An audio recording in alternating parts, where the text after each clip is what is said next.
So in our first story, after not seeing FouseyTube on the internet for about 6 months, he appeared on the Impulsive podcast. And if you're unsure about what happened, basically Fousey was on drugs and he tried to create an event that would bring people together and make peace, and it flopped and he went away from the internet for about 6 months. So on the Impulsive podcast, he had this to say about his app. I gave away my YouTube channels. Yo. I saw that. Yeah. To other creators, yeah?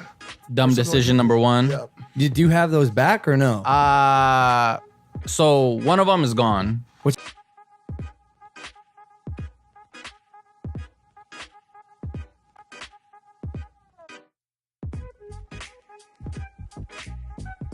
And if I were to make a huge comeback, I definitely wouldn't make it on the Impulsive podcast. So FouseyTube was in that video, followed up by a couple tweets from the man.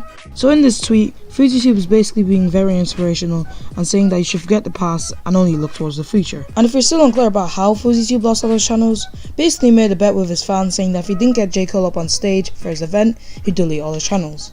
Dumb move on his part in my opinion. Now swiftly moving on to the next story. Okay, so in our second story, 2 small YouTubers were exploited for their money from false copyright claims. This is what one of the 2 YouTubers had to say about these copyright claims. You know, which is very weird. Are people really doing that nowadays to try and ruin someone's, career? It's pretty sad, I'm not gonna lie. So obviously at first I'm looking at this message saying, okay, it can't be this guy, it's probably just someone lying to me, trying to get some money out of me. So I scroll down a bit more and I'm like, oh, he actually linked his PayPal. Oh, this guy must be pretty serious, right? So I start doing a bit of my own investigation and looking at the actual strikes I got. Obviously you can see from the 2 strikes we have, you can see the names right here, but I actually click on them to look at the emails, and now one of these emails is pretty weird. It just doesn't seem legitimate at all.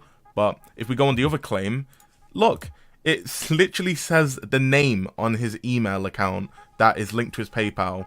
So as you guys, I've went on this paypal.me, and it does seem that his Gmail is actually the one that striked me. As you saw from that clip, Kenzo found some holes in the story and it didn't really add up at all, so he went to seek some help from YouTube.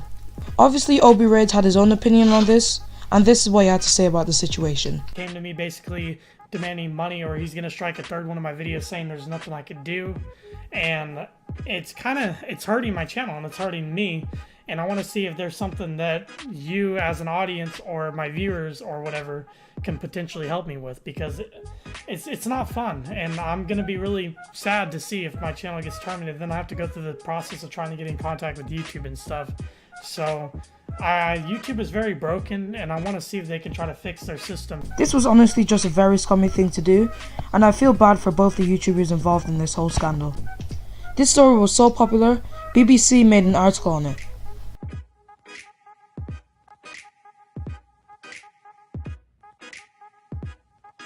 Obi Raids tweeted out about the situation, and YouTube responded saying this: "Appreciate you bringing it to our attention. Both strikes are resolved and the videos are reinstated. Upon review, these takedown notices were abusive. You have zero tolerance for the submission of fraudulent legal requests, so we terminated the challenge that submitted these." Honestly, YouTube has been lacking for the past couple of years. They need to fix their system, as people has been false copyright claimed and demonetized for no apparent reason.